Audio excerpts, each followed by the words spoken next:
Hello everyone, this is Pras from the FPL Wire and welcome back to my team selection video. Apologies that it's so delayed. It's Friday afternoon or evening and late also in India, but it was manic yesterday, right? I mean, it was Diwali, so happy Diwali to those who celebrate. It was Halloween. I was at work, so basically it was impossible to do it yesterday. And then add to that the fact that, you have a very heavy decision to make this week, which is sell Haaland or not sell Haaland. I wish I have answers for you. I'm still debating this, but I'm going to talk you through my thinking and I'll tell you a few options that I have eliminated in my head, because what is getting clearer to me is the path that I want to take in the next few weeks. And so within that path, I've started to eliminate certain options, which are important because those were ones that I was considering as well. So it's Friday evening. Nobody wants to hear how I did last week. My triple captain didn't work.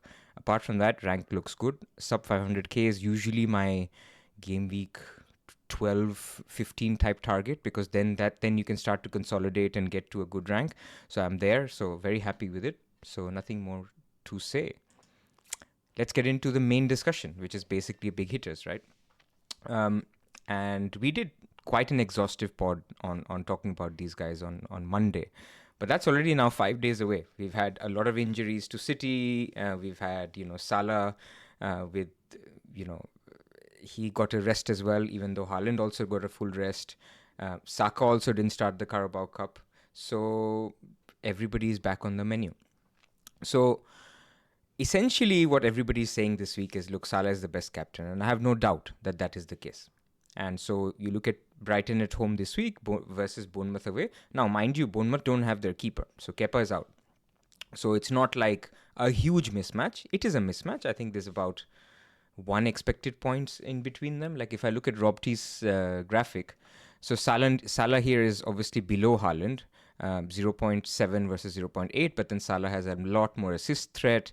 He has obviously, more bonus potential when he scores. He can keep a clean sheet and, well, he gets 5 points for a goal versus 4 for Haaland. So it's there, but I just want to tell people that this is the week where the delta is the highest, where the FOMO is the highest, because you compare Brighton to Bournemouth and you say, okay, Brighton is much better. Next week, when you look at it, and let's say you've sold Haaland for Salah, you look at Brighton here, who Haaland is playing, and Salah is playing Aston Villa. You'll be like, maybe it's similar. So I don't mind having Haaland versus a Salah. So right now I'm talking to those of you who are choosing between the two, right? I will come to those that have both. Then in Game Week 12, Salah has Southampton away, better fixture. But Haaland home to Spurs, not a bad fixture either. Especially Van de Ven. Now we've heard that he's definitely out until the international break. Could be back after, but who knows, right? And Spurs defense, even with him, it's an easy-ish fixture. It's not like it's a difficult fixture. And then both play each other in Game Week 13. Game Week 14, Haaland compared to Salah. Salah is away to Newcastle. Haaland is better. In fact, almost the best captain that week, Game Week 14. You can argue Palmer away to Southampton is similar. So for me, it's not, apart from this week, if you can see through the FOMO of this week, and the FOMO can be points, right? Let Salah outscore Haaland by 5 points. No problem. Then, basically, it's after this week, you don't mind having Haaland. So the second argument to basically saying I'm going to sell Haaland for Salah is basically the price difference, right? You're going to say, guys, there's 3 million in price difference. I can do something with that money. So a lot of people will basically say, I'm going to do Rodgers to Salah. This is the move I'm seeing everywhere on Twitter. And they're going to do Haaland to Cunha, right? So what you've done is you've basically already used up that 3 million gap. You've upgraded your Rodgers, who is 5.1, 5.2. He's actually 5.4, but I'm comparing sale value. You've used up that to get to a Cunha who is 6.6. So that's 1.4 gone. So now you have got another 1.5 million to spend. So when I look at my team, and when I will come to my team, I'll talk about it, I see nowhere where I want to spend that 1.5 million. I don't want to, in fact, let me go there now that I'm talking about it. When I look at my team, I can see, obviously I have Edison, who's going to be Raya by Game Week 12. So my double defense is not going anywhere. I have Aït-Nouri and Rico Lewis. I've got Palmer, Saka, Rodgers, Bumo, Haaland, Solanke, DCL. Now, Solanke and DCL are already problems. And what people are doing is basically leaving the problems, but dealing with another one, or making a new problem, which is basically, okay, maybe it's not a new problem, but you're basically taking out Rodgers, who's not a problem. Like, Rodgers is playing Spurs without Van der Ven this week. Haaland is playing Bournemouth without their keeper this week. And they're basically using up 2 transfers to basically get a slightly better captain this week, which is Salah. Of course, that's, can give you a high variance output. But let's remember, it's basically 1 point in it between the captaincy. So what I'm trying to say is, if I get $1.5 million out of that deal, what can I do with Solanke? The 7.6, I can take him up to Watkins. But then I'm thinking Jackson is not too bad either. Like, if I wanted to go for a striker that has some appeal, if I wanted, because the strikers that are right now in fashion are basically Raul Jimenez, who's cheaper than Solanke, Cunha, who's cheaper than Solanke, Wissa, who's cheaper than Solanke. So these are the guys who everyone is talking about. Chris Wood, cheaper than Solanke. So if I do that move, where am I taking Solanke? It's probably lower. DCL, where am I taking him? João Pedro is my, he was in training today if he's fit. But other than that, maybe even, again, all these cheaper strikers are around that same price bracket. It's still not enough for me to take, let's say Pinnock up to a Trent. So it's still not enough. So even when I look at my paths that go from Haaland to Salah, I still am not able to easily afford a Trent. It is easier, but I'm not that much able to afford Trent. And so basically my thinking is, do I have to do it this week? I'll probably sell Haaland in 5 weeks, 6 weeks, by game week 14, closer to Christmas. Does it have to happen this week when I have 2 other problems in Solanke and DCL?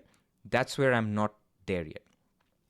Every single game week 12 wildcard draft that I've made, whether that's with Haaland, that's with Salah, with neither, has Saka in it.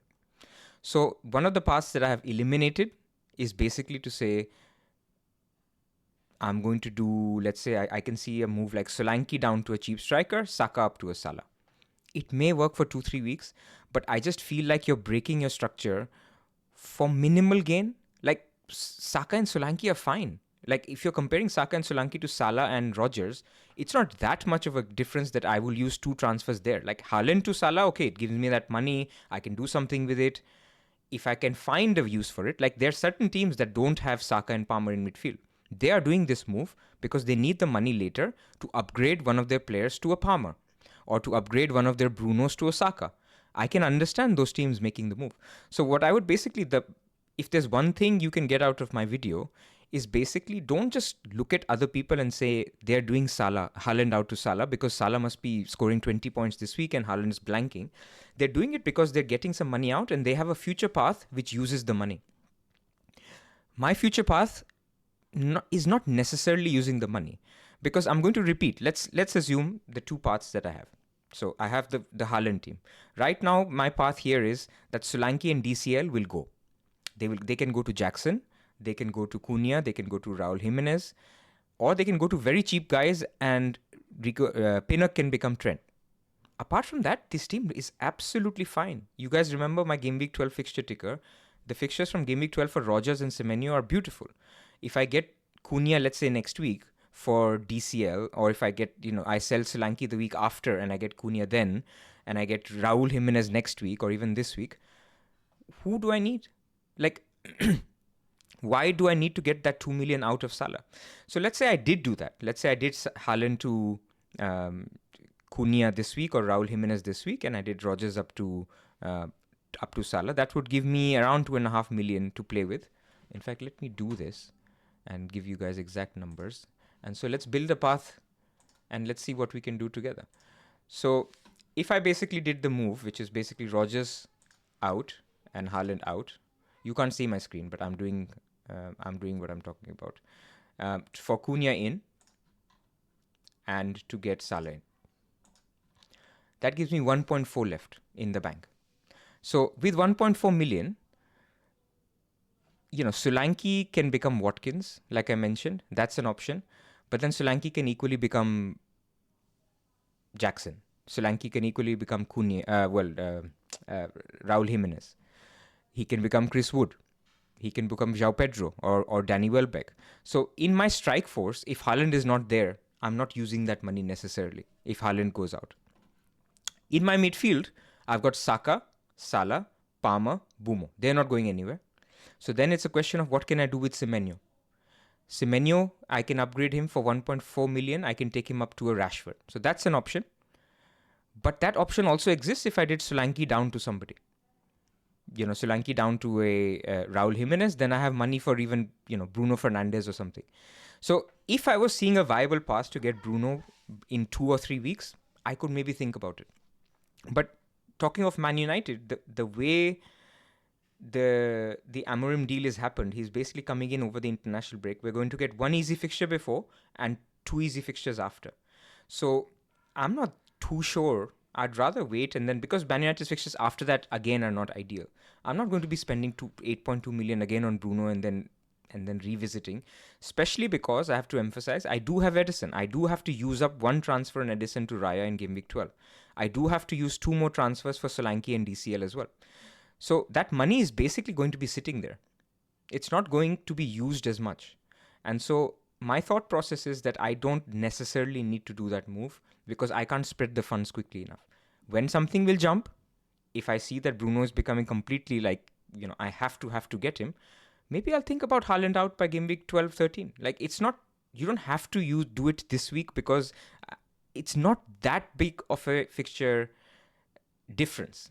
We've already seen, this is if somebody showed this to you, and if Haaland has scored a brace last week and somebody says, okay, everybody's selling Haaland this week, you'll say, man, I'll happily captain Haaland this week if everybody's selling. One of the reasons I got Salah last in game week 1 is because I thought he's perfectly fine, and I saw people were not going for him because he's not optimal, or he's not sort of being picked by players because they're thinking Saka plus Haaland is more is better. Well, fair enough. If that's what people went, I went Salah specifically because of that. And so if people are selling Haaland because their team structure is fine and they're breaking it because they need money, well, I don't need the money. So very, very long way of saying that I'm essentially not thinking of selling Haaland.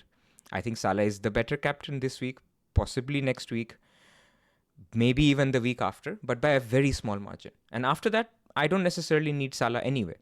So that's why I'm thinking of keeping. Now, what I'm going to suggest that has actually entered my head is actually a little bit more radical, I would say, but also seems sensible to me, is basically get rid of the 2 problems. My 2 problems are Solanke and DCL. I hate them, even though they play Southampton and Solanke plays Ipswich next week. And my 2 FOMOs this week, where I see people selling Haaland, I'm not scared of Haaland versus Salah, not as much. I'm scared of people going for Cunha and Raul Jimenez, which sounds really weird because Cunha's fixtures now for the next 10 weeks are beautiful. Who does he play this week? Crystal Palace, who are without Eze and without Wharton. They were already not great, but now when you lose 2 outlets, like 1 defensive machine and 1 outlet, that's a problem. Who do Crystal Palace play this week is Wolves. Who do they play next week? Fulham. So the 2 guys everybody's thinking about. Who do Fulham play this week? They're home to one of the worst defenses we've seen so far. The team that has conceded a lot of chances, which is Brentford. And like I said, it's Palace the week after. So it's like if I did Solanke and DCL to Raul Jimenez and Cunha, that would give me the 1.5 million, which is the same 1.5 million that the Haaland and Haaland to Salah move is giving me. So I'm still extracting that money. I'm still getting the same 2 strikers that most people are going for. I still have Haaland. Basically, the way I look at it is I have the same team as most people, except I have Haaland instead of Salah. So that has tempted me a little bit because that 1.5 million can be used, like I mentioned. I can do next week, I can do Semenyo to Rashford. If he looks great, I can do Semenyo to Garnacho. I can do Greaves to Dalot if I really like it. So it just opens up something to do. Now, it's not ideal not having DCL away to Southampton, not having Solanke home to Ipswich, but this is the thing. They're not that highly owned, and what I'm seeing is I'm not expecting too much. And I definitely want to get these out. I want to kick these 2 out as soon as possible. So the 2 moves I'm actually thinking about are Solanke DCL to Cunha and Raul Jimenez. And it's either going to be that or it's going to be this Haaland to Salah move. I'm still looking at different paths, whether I can get to Trent earlier, whether I can do something else with the money. Until I see it, I'm not I'm not going there. Like a lot of models have got like Solanke to Isak. I'm not that much. Like Isak is nice, but Jackson is similar. Like when midweek fixtures come, game week 14 is a midweek fixture, game week 18 is a midweek fixture. When Wilson is back, Isak's been having injury issues. I'm not selling Haaland just so that I can get Isak over Jackson. That for me is not an upgrade, not a big enough upgrade. So very long way to say that's where I am. So I also want to talk about this other popular move, which is basically people looking at Solanke, Saka. My problem with that is look at these fixtures for Arsenal, right? I'm already feeling like by not having a third Arsenal by game week 12. Now I expect Arsenal to beat Newcastle and possibly to beat Chelsea. Definitely for them to score 3 or 4 goals in that period. Saka is doing everything for the team. Like he is the outlet. So I'm not going to captain him. I don't need to captain him. I've got Haaland. Then I'm just feeling like that Saka to Salah upgrade just doesn't have the same appeal to me. Like you can make points because you get to captain Salah and you can keep Haaland. I get it. It works.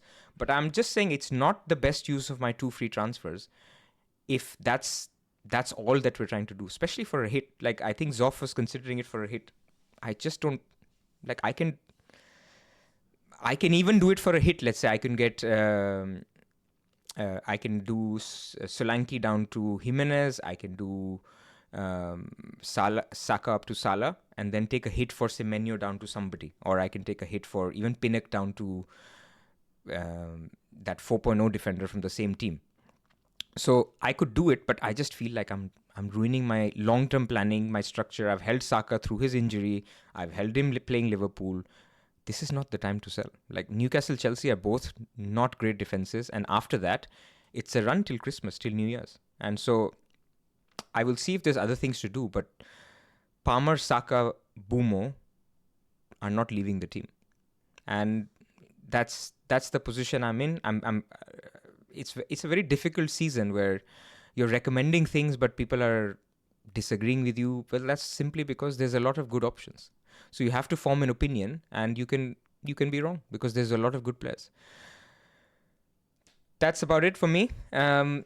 Before I go, I did want to shout out the Sleeper app, which is basically here, and the QR codes are right here if you wanted to download the app or you wanted to join our Pick'em League. This is the week when November League is starting. So you can already see on the screen here, Jakub won, he was one of the 3 that won our Discord Pick'em League. And he basically guessed the results most correctly. And he got a beautiful Arsenal jersey. And if you also play a public league, which is the right-hand side QR code, the winner every month will also win a jersey. And at the end of the year, the top 10 will win PlayStation 5s, and the top 3 will win PlayStation 5s, and the bottom 7 within the top 10 will win Premier League jerseys. So long story short, if you want to get involved, do that. You can join the public league. If you want to join our Discord, you can join us on patreon.com/the FPL Wire, or you can join us on YouTube, and that would be very much appreciated. As always, appreciate the support, appreciate the kind words. I will see where I go, and see you next week.